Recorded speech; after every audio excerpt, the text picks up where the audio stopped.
Fatta. Seconda cosa. Ho finito. C'è chi, come questo ragazzo, completa il proprio ciclo vaccinale, chi invece ne approfitta per iniziarlo. L'occasione è quella offerta dall'Open Day di Mogliano Veneto, su iniziativa della società calcistica Union Pro, che ha messo le proprie strutture a disposizione di Regione, Comune e ULS 2 per una giornata di vaccinazioni, rivolta non solo ai giocatori tesserati, ma anche alle loro famiglie e a tutta la popolazione del territorio comunale e dei paesi limitrofi.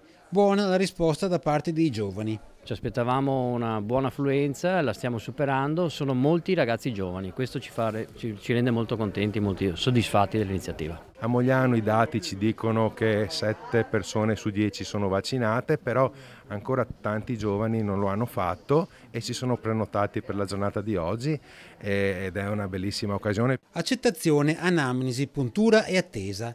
Il personale dell'ULS 2 ripete l'iter ormai consolidato, ma l'Open Day, andare cioè direttamente dove c'è una richiesta diretta, è una carta in più da giocare nella partita più grande della prevenzione. Nel raggiungimento del territorio per consentire così un'adesione ai più riluttanti, per non lasciare nulla di intentato.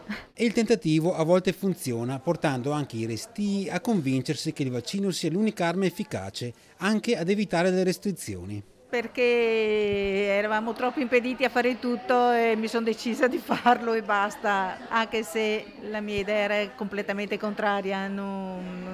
A lei non era favorevole al vaccino? No, non sono Novax, ma non ero favorevole, mi dispiace, la paura è tanta. Oltre 100 le prenotazioni, ma il servizio era garantito anche a chi ne era sprovvisto, e fra 21 giorni la seconda puntata, sempre allo stadio.